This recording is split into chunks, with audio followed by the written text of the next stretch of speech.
Evening sports fans, welcome to episode 3 of the NRL Off the Bench podcast. This evening, we're currently still in with the Broncos trial game. So there's trial games all weekend. It's been great to have the footy back on and great to have some amazing hosts here with me tonight. As per usual, we've got Ross Mann. How you doing, Ross? I'm good. Countdown's well and truly onto the season. Good to see the trials on this weekend. So, yeah, I'm really excited. Awesome. It's, so we're up to the last trial game that's on now. How have you found things so far, Guy? Have you enjoyed watching the footy over the weekend? Good to have it back. Evening, lads. Unfortunately, I haven't got around to watching too many of the games. I caught a couple of highlights. But as you know, Timmy, the bump and grind of being back at a school in term 1 takes its toll. But yeah, definitely a few interesting ones that popped out that we'll mention. Yeah, absolutely. I didn't even introduce myself. Timmy O here, formerly from Supercoach 360, also Supercoach Tragics. And now we've been doing our own thing with Off the Bench podcast and we're loving it. So the plan for this evening is to start to have a look at the halfbacks and 5/8s. Now, at this point, all we're looking at doing really, because we know there's not a great deal, or it's certainly one of the smaller, most relevant positions, looking at going through our own teams and then having a bit of a chat about that. So, look, at the moment, I've got Nathan Cleary and Sammy Walker in halfback. Cleary's just a set and forget. It's a no-brainer. He's the best player in Supercoach. He's got the highest potential. He's a set and forget captain every week. I think you're mental if you are not starting with Nathan Cleary. He's almost like Supercoach royalty. It's way too young to call him Supercoach God, but the guy just seems to get points for stepping out on the field. I'm sure he's 50 points before the whistle blows. So yeah, Nathan Cleary currently starting price at $841,000. And look, it's a no-brainer. Roscoe, what about you? Have you thoughts on Cleary? Anything different? Oh, well, no. He's just a lock and load. He should be your first pick in your team pretty much every year. He averaged about 80 points last season. He's currently owned only by about 55.7%, which by his standards is very low. I guess a lot of people probably haven't started doing their teams yet or whatever. Whether people are being put off by him having a bye round 3 and they're considering waiting till after his bye to trade him in, which I just think is the wrong move. But yeah, he's straight in the team and captaincy option pretty much every round. I think that's the biggest plus with Cleary. He's like the other high ceiling players, such as Teddy, Nico Hines. I think that you don't only have to look at them as maybe 10, 15, 20 point difference between them and the next best. But when you're factoring in, best in that position, but when you're factoring in a captain score as well and you get to double it, obviously the numbers start to stack up really, really quickly. What are your thoughts, Guy? Are you running with Cleary from the start as well? Yeah. Agree with you, boys. I think he's a must. You touched on his 80 average last year. The year before, he ran 108, which was, although it's a big year, the year before that, he still went 82. So, yeah, I just think, you break it down a little bit further, in his last 3 years, he's had 48 games, 16 have been tons. So that's 1 in 3 games. So I just think you have to go him. If you break it down even further than that, in those 48 games, 30 of them are over 80. So you're almost 2 in every 3 games, definitely an 80 plus score. So yeah, I think you have to lock him. Yeah, absolutely. And like we just said, when you factor in a captain score as well, doubling it, you get the runs on the board pretty quickly. Now, just looking over the first 6 rounds for Cleary, he's got the Broncos in round 1, the Bunnies in round 2, has the bye in round 3, Para round 4, Raiders 5, and then Manly in round 6. Now, just from a quick look, most of those games are in Sydney. But yeah, I don't see any particular thing there that any reason not to start with him. Some may have issues with the pricing, but look, if he's the first player you pick, the pricing is not so much of an issue. It's only if you're moving everything else around and then you try to get him in after where it starts to become a problem. Does the draw turn you guys off at all? No, I think he's fixture proof. Just against anyone. Yeah, no, absolutely. I agree. I just think he's the main go-to man in that team, unlike other teams where he's got players to steal points off him. With Luai being the 5'8", he doesn't really have that, and he's got the goal kicking. He is just phenomenal with his kicks, his kicking game, his forced dropouts, his goal kicking. Like there shouldn't be any hesitation starting him. Even if you had to buy the round one, you'd still have him in your team. Yeah, I absolutely agree. Righto, moving on from Cleary. In my other halfback spot, now I've had Sammy Walker all preseason. I watched the game today. I was actually really impressed with how involved he was. Everything seemed to go through him. Obviously, the difference being that in that particular trick game, it's only the trial, so Luke Keary wasn't there, and that definitely has to be factored in for. But at this stage, as much as I'm really not sold on the player itself, at the moment, I changed late last week down to Tanner Boyd.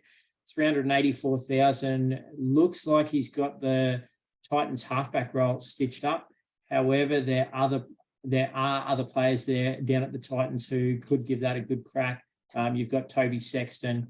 AJ Brimson could be moved around. They've got Campbell there who can swap back into fullback if AJ doesn't work at fullback. So there is a fair few things to be concerned about there with Tanner Boyd. The only reason why I went Tanner Boyd is the 240 odd K price difference between Sammy Walker and Tanner Boyd. When I could take that 240K out and put it into somewhere else, the way that I looked at it when I did the numbers, even if Tanner Boyd averages 10 to 15 less than Sam Walker, that 240 odd K that I can go from a cheapie up to a mid-ranger or a low gun, there's probably more chance there of me being able to pick up that 10 to 15 points, say in second row or at centre wing. Like I said, I'm not really sold on the idea. I'm not really sold on Tanner Boyd as a player itself, as I think he's been a fairly, let's be honest, he's been a fringe first grader for the last 2 or 3 seasons and hasn't been able to crack it.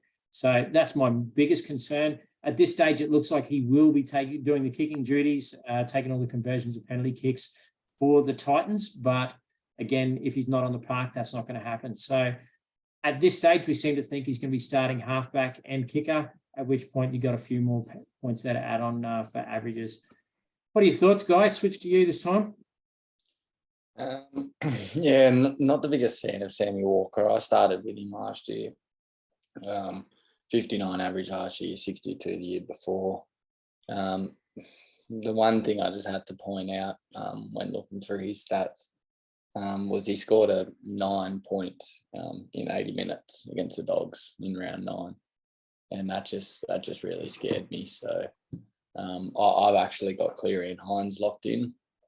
I know you want to save money to try and afford points elsewhere, but the same thing with Cleary. I've just might as well mention Hines. Hines in his last 45 games has turned up 11 times, so he's about 1 in 4. So he's just behind Nath. But yeah, I just think his average against the Dragons and Warriors, who versus in round 4 and 5, is 117 and 107. He's played them both 4 times each. So I just looked through all the stats and I just thought I had to spend that coin because if you're trying to rush him in for those games, it's going to be quite hard. But yeah, not the biggest fan of Walker. Yeah. Going off the All-Stars game the other night, Nico certainly seemed to be involved quite heavily. I think he scored was 64, 65 Supercoach points or something at first glance from what everyone was sort of looking at through our chat groups and everything that was posted online. So that's not a bad score. Obviously, there's plenty of mouths to feed in those Maori and Indigenous All-Stars teams. So, yeah, look, he had a lot of work to do and seemed really busy. And look, absolutely, I've got no doubt that he'll hit the highs this season that he did last season. Do you think he's going to keep that 90-plus average, though? Well, he averaged 85, I think it was, and the year before he went 78. So even if he drops 100K, I mean, I'm not going to trade him anyway. So Yeah, look, I couldn't I agree. don't think he'll play Origin either. No, and that's something else that you need to consider. I made the mistake last year, as I've said before, that I started with Turbo. The downside of starting with Turbo last season was then I didn't have the cash and didn't have the position then to go Nico. And that sort of really was a big thing with stuffing my season, quite honestly. The amount of ball that he gets and the level of involvement that he has in that Sharks team is just phenomenal. Everything goes through him. They're pretty much building the club around him. So there's big things there for him. Like I said, I starting with Tanner Boyd. Ross, what are your thoughts on Tanner Boyd? I know there's a lot of talk about him online. A lot of guys are going him. It seems to be that price point that people are going for. If you're not, it's basically the alternative, isn't it? You go Cleary and Hines, or you go sort of Tanner and one or the other. Well, I mean, I know we've talked about him on the pod the very first week that we did when we being a hooker as well. For me, I just can't start him. I just don't trust what Holbrook does with that team.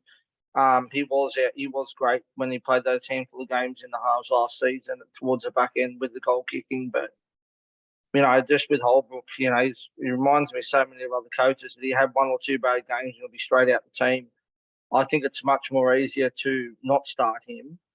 And if he does score well the first two games, bring him in before his price rise, get some money out of him, and then get rid of him if he starts to go pretty bad. I really think he's a trap. I really do. I just can't go there.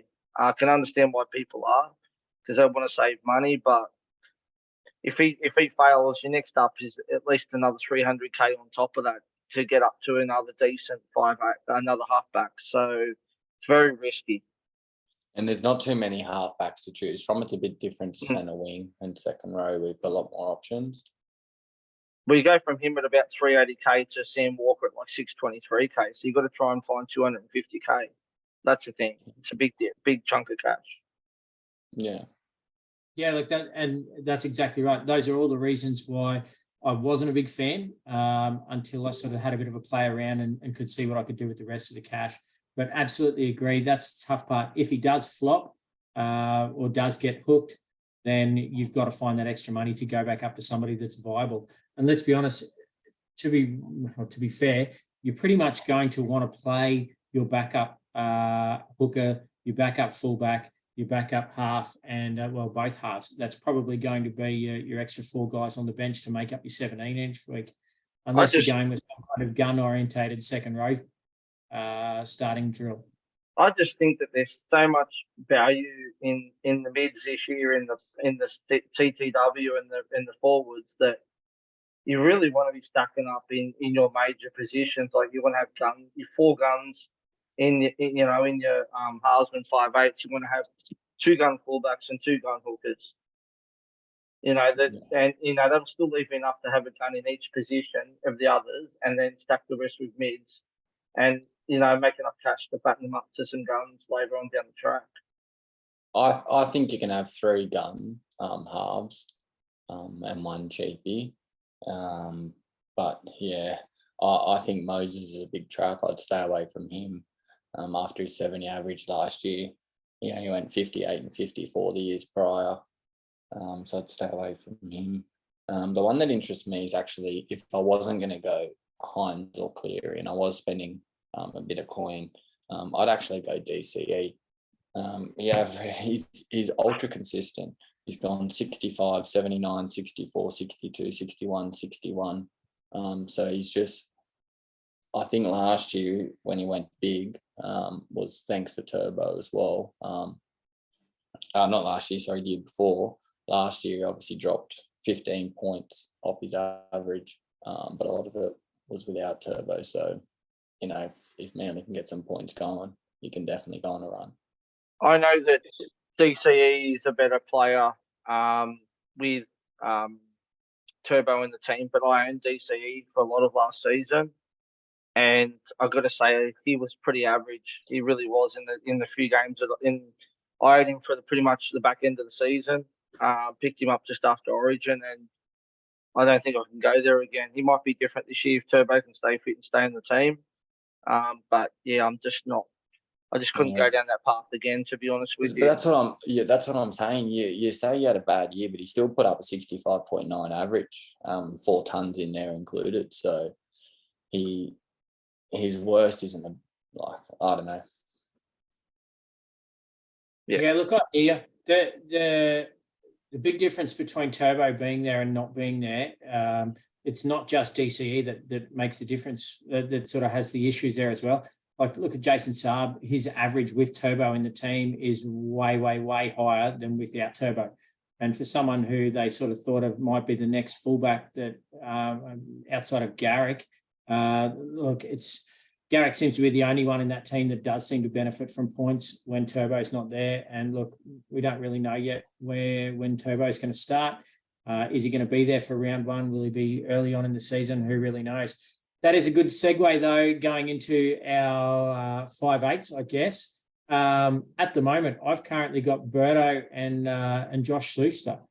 So Schuster being I see it really as the only main realistic cheapie option in the halves this year, sitting at 241k and in the 5/8 role. Unfortunately, can't put him up in halfback, which would be a great place to have him. But look, he's got the duel between 5/8 and second row, and you've just got to work out where you want to put him.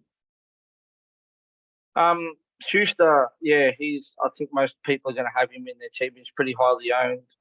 The only thing I will say is that if you watched the Manly game last night, and I know it's only a trial, I get it, and it was only against an understrength South team, but if you watch that game, Cooper Johns pretty much was just absolutely everywhere in that game last night, and he will be putting all hell pressure on Schuster for that 5/8 position.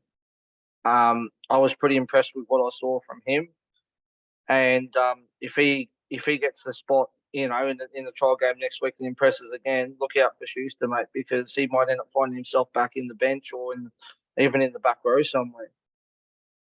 Well, that's where he was 2 seasons ago, wasn't it? Before he started in the second row. And then that's when his ball playing ability came out. So they figured they'd give him a crack in the 5/8. Have you got any love for Schuster there, Guy? Yeah, another one with a lot of hype and potential. I don't mind it at the price, but I'd prefer to get him at second row just so he's not your sole backup. You've got a couple of options there instead. Okay. Now, as my main one, like I said, I've gone with Burton. I just think he's just everything in that team. Mind you, watching the Dogs game this afternoon, they didn't look too badly. But yeah, look, I think Burton's just the whole package. And again, I guess it's like Nico Hines. I think the Dogs are starting to try and build the team around Burto. They've obviously traded really well through the off season, and I think the Dogs team is going to be much stronger this year than they have been in a long time. I heard a stat today, I think, was that the Dogs haven't played finals footy since 2016. And they're obviously trying to counteract that. They've got a new coach there. They've obviously got Gus in the back door. They seem to be stealing all the Panthers juniors, which I'm sure you're absolutely thrilled with, Guy. But yeah, Berto is certainly my starting 5/8 at the moment. Roscoe, what are you looking at? I like Berto. I do. Is he going to have the goal kicking, do we think? Does he kick? He did kick last year. I think as well when Flanner was in the team, he did kick as well. Yeah. I like him. I do. I think he'll he's a very dangerous player. He links up well with his left side of the field as well. He's got the goal kicking. Yeah, it's definitely a good option. I don't have him in my team at the moment, but I know he's like 39% owned or something. So there's a lot of players who are on him. And I think if you're looking for someone around about that price, he's probably around about the best choice for that price. If you don't want to go anyone sort of too expensive, like going a Munster or someone like that, because obviously he's about another 300k more, Nelly. So yeah, I'm a big fan of Birdo, and I think he's been good for the Dogs last season. I think with their recruiting this year, I think they'll only get better for the game too. I think their draw looks really good too. Round one, they've got Manly. 2, they've got the Storm. Then the Tigers, the Warriors, Cowboys, and Bunnies. He's a player that likes to take control of the game. I don't think him playing against tougher opponents is going to be an issue, but I can see some points coming on there against Manly, the Tigers and the Warriors at least. So I think their draw is pretty attractive for Matt Burton. Guy, anything to add?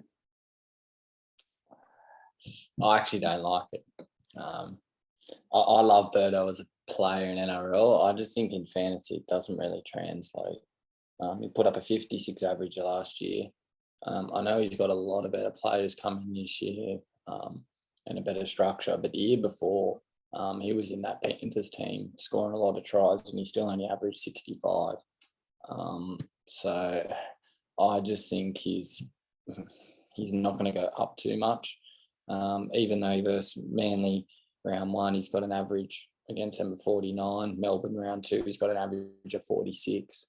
So he doesn't have the biggest, the big ceiling like some of the other halves. But yeah, well, I'll get to the other ones who I like more.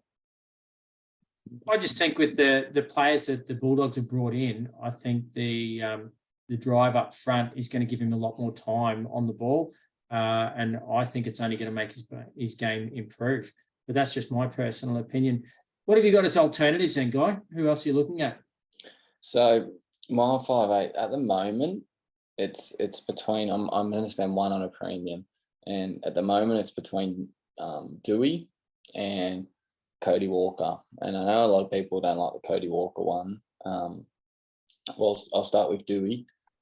59 last year, he only played, I think, 11 games. But the year before, he averaged 77. So he's got a lot more potential. He's got a much higher ceiling, I think, than Burton. They both definitely goal kick. Well, Dewey definitely does anyway. And yeah, I don't know. I just think Dewey's got a bit more Supercoach friendly game, or break a tackle, or offload a bit more. You know, if you got points for bombs and stuff like that, then Birdo comes into play. But yeah, he's the first one, and the other one's Cody Walker. He's coming off a 57 average, worse in his career. 83 and 74 in 2021 and 2020, respectively. He's turned up against 11 different sides across the comp. And he's obviously gone 200 plus before, so he's got a massive ceiling. I know Rabbits have a tough draw, but I just think if his ownership's very low compared to Dewey and Burton, who I think will be a lot higher, I'm definitely considering it as my premium. As for my cheapie at the moment, I've got Jaden Sullivan, just because I think he's locked into his spot as opposed to Tanner Boyd, plus he's cheaper. He's low 300s, not high 300. But it could also be Metcalf. If he gets that 6th spot at the Warriors, he'll look very good in the trial. So if TMM goes to fullback or bench, then yeah, Metcalf will come in. But do you like Dewey or Cody Walker, boys? I'm a massive Dewey fan, and I actually think he's in for a massive year this year. I think he's you know, he didn't play many games last year. He'll have the goal kicking.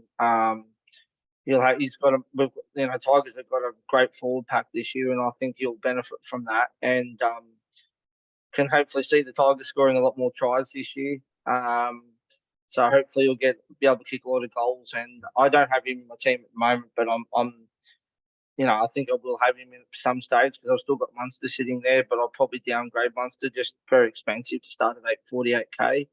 But I'll probably go with Dewey. I don't mind him. Cody Walker, very, very rocks and diamonds. That's the only thing I find with him. He seems to go missing a lot in games as well. Doesn't have a great base either. Yeah, he doesn't have the base, but he's definitely got a high ceiling. If Rabbitohs have a good run, he's the best try scorer in half. Oh, he scores a lot of tries. And yeah, he makes a lot of line breaks and stuff like that. But it's just not consistent enough for me. Yeah. We saw that last year. He went missing a lot. Well, it is all temporary because my main thing, which I'm got my fingers crossed, is I'm hoping that KP gets the duel before round 1, and he's available at 5'8", because he's 100k cheaper than Dewey. Yeah. And same thing. coming off a career worst average. The Knights have certainly made it no secret that that's where KP is going to play this year. There's still a lot of, I mean, they've brought in Lockie Miller, so they've obviously tried to bring somebody in who can fill in his spot. Lockie Miller's obviously got a bit of spark. So that seems to be the direction that they're heading. Whether or not the Supercoach guys put KP in the duel, you would like to think so. We've obviously touched base with Rob Sutherland in our chat group outside of the chat group that we're in all the time. So he seems to think that they will do an update a week out, or it certainly won't be between Team List Tuesday and the start of round one. But it looks as though they will probably do an update of positions and things like that. Any major changes they've got to make to the game, they're going to do it a week or so out from TLT. Ross, you did mention before Cam Munster. Look, he was the top 5'8" scoring Supercoach player last season, 848, 300. Got an interesting draw with Para round 1, Dogs in 2, Titans 3, Tigers 4, Bunnies 5, and the Roosters in 6. I know you said before that you've got him at the moment. You're not sold on starting with him, or you're thinking of going a cheaper route? Just thinking of going a cheaper route. I just think, if you've got Munster, Cleary, and you've got Hines, that's like, what is it? About 2.5 million of your salary cap just in 3 players. I think I might just hang off for Munster and wait a bit, and then maybe pick him up later on after Origin or something. Hopefully he drops nicely in price. But again, there's a lot of mouths to feed in that team at the Storm. They all sort of share around the points a bit, especially when Paps comes back. If he was playing fullback while Paps was out, I'd probably be all over him, just because his average at fullback is just absolutely brilliant. But given he won't do that, because I'll probably slot Meaney into fullback until Paps gets back, I just think for 200k cheaper, Dewey's probably going to be a better option. I really think. Tigers draws to start with is not too bad either, so hopefully he can pick up some nice points. But I think he's not very highly owned at the moment either. I'm pretty sure as well, Munster. He's only sitting at where is it? I've got it here. He's only 14.2% owned as well. Averaged 81 points last year as well. So yeah, I just think it's too much to have those 3 in the team. A lot of cash to be having, 3 players. And that's the biggest juggle, isn't it, with super coaches? We'd love to have our sides just absolutely filled with guns, and generally by the end of the season you get pretty close to it. But I think this season more than ever, with the buys in place, you really can't afford to have that money just sitting there. And that was sort of part of the reason why I faded with Sammy Walker. I already had 3 Roosters, and to have a 4th when they've got a buy so early on just seemed a little bit crazy. And then when I looked at my Panthers as well, have the buy the week after, or the week before, sorry. There's sort of a lot of money in a 2-week period. It's just sitting on the pine when I could be spreading it out into other places. At the same time, let's be real, we know that over a full Supercoach season, it all balances out, and the star players certainly get their share of the points. Well, 220k cheaper, do we? And only 16% owned as well. So, and that's the Absolutely. thing. Birdo's at 38%. So I think there's definitely a case to anti-pot him there. I think for 30k more, I think Dewey's a better buy than Burton, 100%. Well, the ownership's what sways me to Cody Walker, because he's only at 3% out of all of them. Yeah. But going back to what you said, Guy, I like Metcalf. If Metcalf can get a run, I probably wouldn't play him the first few rounds, because their draw to start with is horrible for the Warriors. But hopefully, you can at least make some cash to fatten him up to a mid or a decent player down the track, though. Yeah, look, I absolutely agree. Looking at how well he played yesterday, he seemed to get plenty of ball and didn't seem to be afraid to run the ball either, which was really impressive for such a young guy. He's been in the system for a while. Was at the Sharks. Yeah. So it's he's been in and around the NRL for a while, and hopefully he gets a decent crack at it over there at the Warriors. The other one that I wanted to talk about, Dylan Brown, currently sitting at 781K. Bit of a pod. We've all talked about how good the Eels draw is certainly for the first half of the season. And going into the buys, they just seem to get that dream run with the buys every year when they have buys. So at the moment, he obviously was the second highest scoring 5'8" last season in Supercoach. Yeah, 780 odd K. Not interested in him as a pod, Roscoe, and a little bit cheaper than Munster. Nah, I think maybe around Origin time he might be good to pick up with them only they're not playing all three main buys. But I couldn't start with him at that price. I just think, for Dewey for 160K cheaper is just, with the goal kicking as well. Dillbags, I've owned him in past, and he's really good. He is. Don't get me wrong. I think he's a really good player. But I just think, Moses is there and steals a lot of points off him as well. And then you've got Guthrie chiming in, stealing points as well. So it's hard to start him at that price. But, if he's at a reasonable price come near Origin, I think he's definitely one worth picking up for that period. Yeah, I absolutely agree. He's got a pretty tough draw too with his first 6 rounds. He plays the Storm, then the Sharks, Manly, Panthers, Roosters, and Tigers. So Manly and the Tigers maybe not the same caliber as the other 4, but when you look at it, you've got sort of basically 4 teams that people seem to think are pretty much going to be the top 4 for the season. So that's a tough start, and then obviously gets substantially easier as he heads towards the buys. I think he averaged 74 last year, and the years before were 53 and 63. So it could have been like a bit of a high year. Especially when one of those years were a high scoring year. If you are looking to get him, don't be put off with him by his draw, because he's posted up some decent scores against gun teams last year as well. Like I think he scored like a 90 against Penrith, and another high score in there somewhere against them as well. So he's more than capable of scoring big points against the big teams as well. Hopefully he drops to a nice price around the buys. Well, across those 6 teams, just to give you a heads up, he's top scorers 100 versus Storm, 119 versus Sharks, 98 versus Manly, 80 versus Panthers, 84 versus Roosters, and 70 versus the Tigers. There you go. So that's what I was saying. Yeah, that's right. When you have a look at it on paper, there just from the numbers, it doesn't look too bad for him. His ownership is pretty low at the moment, certainly in pod territory.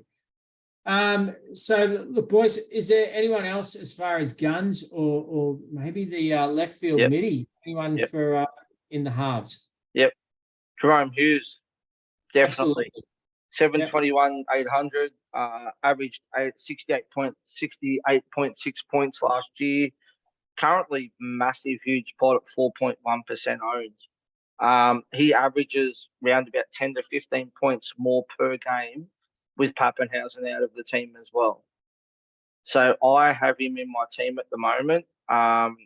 In my half, I'm not running with Hines at the moment. Yes, it's risky. I get it. But I just think that Hines is going to drop so much cash to start with their draw that I think I can make so much money out of Hughes that I can go in probably up to Hines come round 5, round 6 or whenever, once Pappy gets back in the team. So that's where I'm running at the moment.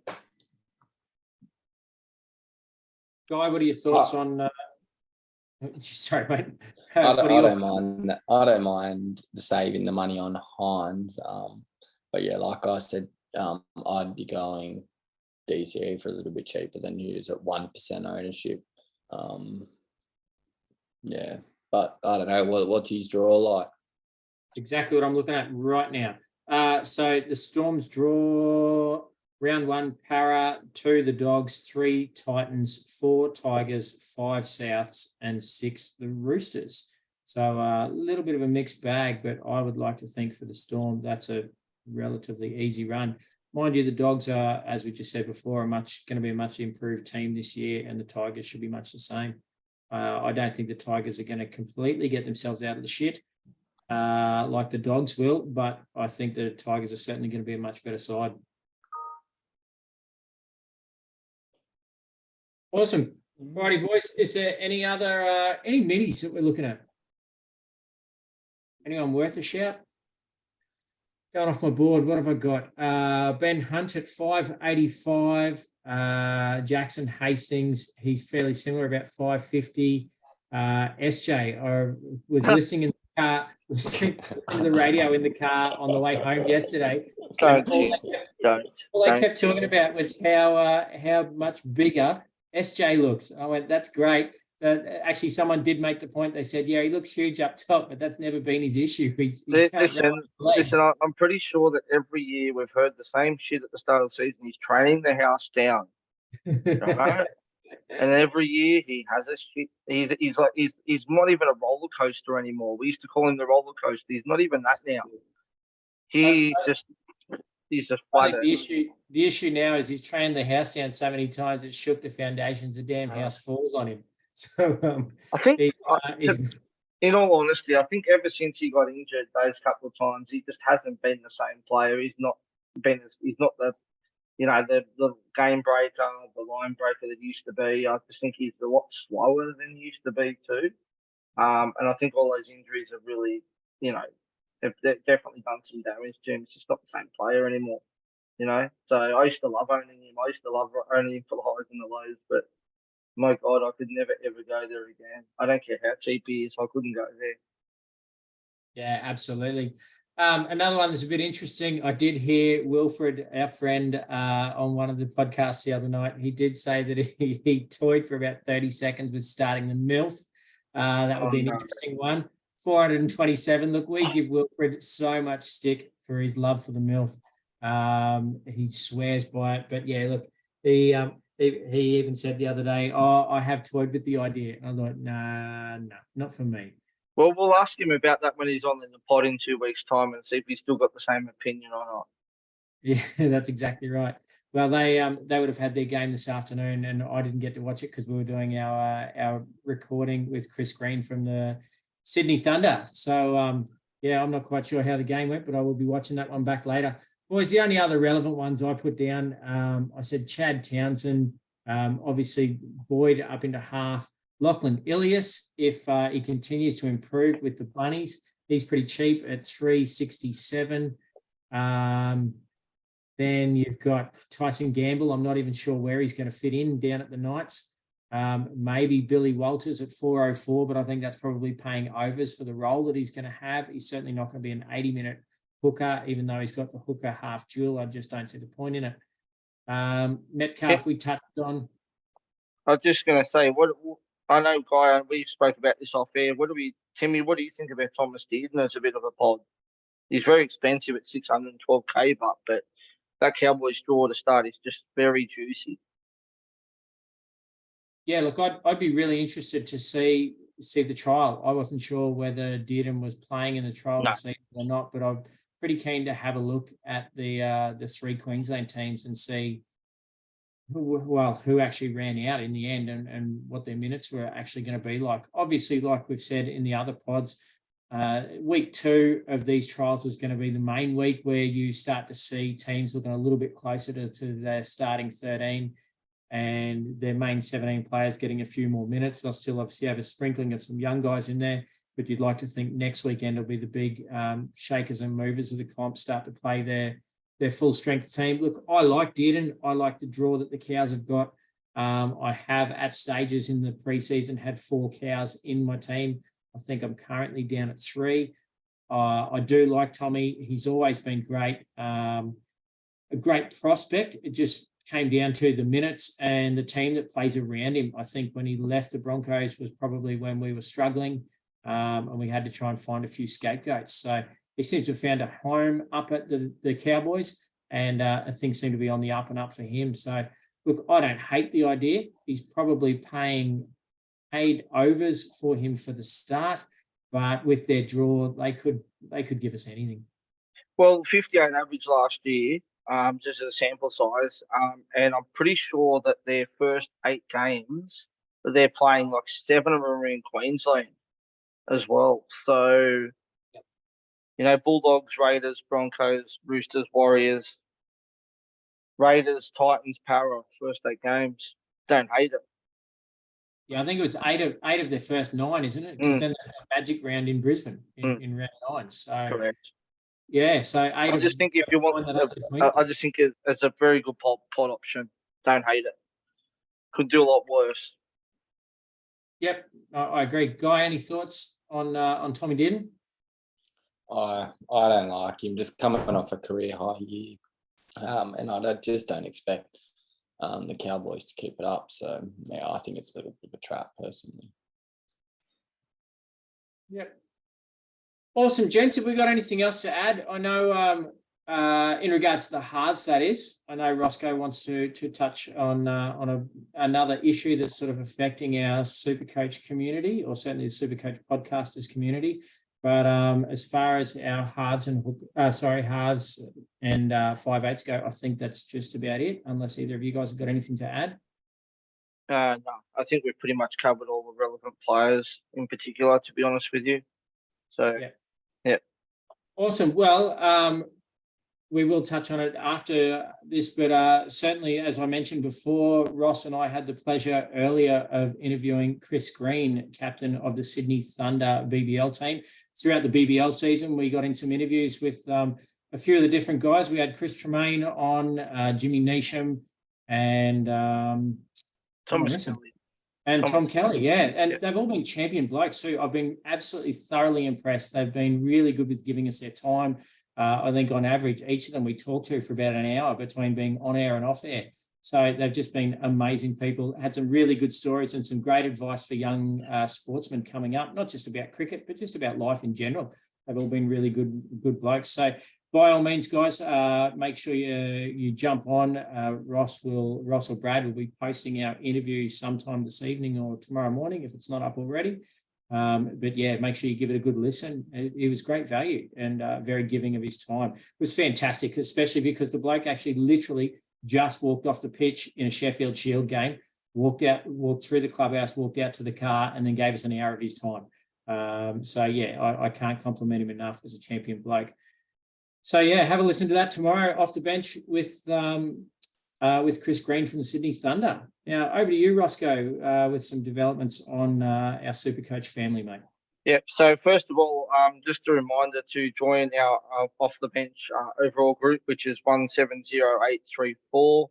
That's 170834. There will be some prizes up for grabs, so make sure you're in the group to be eligible to win the prize.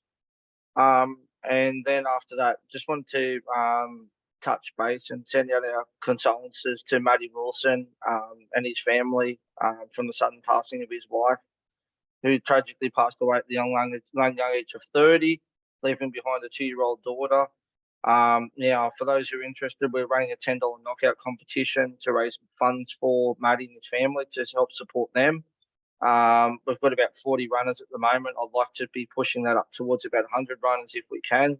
So if you're interested, jump into the group. All the details are there where to transfer the money to. And once you've paid Bob Thompson, who's looking after the money, we'll send you the code. Just jump in. If you want to donate some more money, by all means, you're welcome to do that as well. Also, too, on top of that, we are reaching out to some clubs to try and get some gear donated to try and auction off to raise some more money for Matt and his family. So let's get behind this great cause, because I can't imagine what he's going through right now. He's only young and he's got a lot going on right now. So let's get behind him as a Supercoach community and rally behind him and really support him and the family during this time. And Matty's tied in with one of the podcasts, isn't he, Ross? I think he's part of the Tragics guys as well, in the chats and that over there as well. So, yeah. Yeah, it's a terrible tragedy. I can't imagine. I've got 3 little kids myself, and I just completely left field, but I just had my wife away for school camp for a week, and I know how hard that was. I couldn't imagine what it's like trying to bring up a 2-year-old on your own. It's tragedy, and thoughts and prayers certainly go out to Matty. Well, next week on the podcast, we're gonna be all wearing some form of pink, just as a thing for his wife. That was his favourite colour, so we're going to get behind it and support him.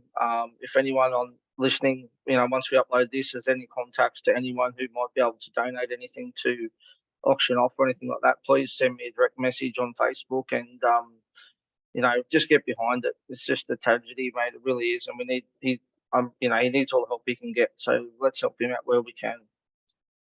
Yep, absolutely. And he's a champion bloke too from all the chats that we've had in our chat groups. So he's very helpful and certainly right into Supercoach and loves helping out other people on in the various groups as well. So certainly thinking of you, Matty. Awesome, boys. Well, that's about it for this evening. I don't think we've got too much else to touch on. As we've said, throughout the season, we plan on having a lot more guests on each week. We're trying to get somebody from other podcasts and just other members of the community with Supercoach. Next week, we've got Supercoach Pro coming on, the stats site. So the guys there are just amazing when it comes to facts and figures, and the stuff that they can pull off the top of their head is just mind-blowing. Then looking at Wilfred the week after, and the plan is to certainly have a few more stars on like we have. I shouldn't say stars. I'd hate to confuse that with other BBL teams. But yeah, certainly with more sports stars on our Off the Bench podcast, hoping to try and get them on a weekly basis. So outside of that, guys, I'm Timmy O. Thank you very much for your time. Thanks for listening to this week's edition of Off the Bench. Thanks, Roscoe. Thank you. Thanks heaps, Guy, for giving us your time. No worries, boys. Enjoy the week. Always a pleasure, lads. Thanks very much. Stay safe and be good. Cheers.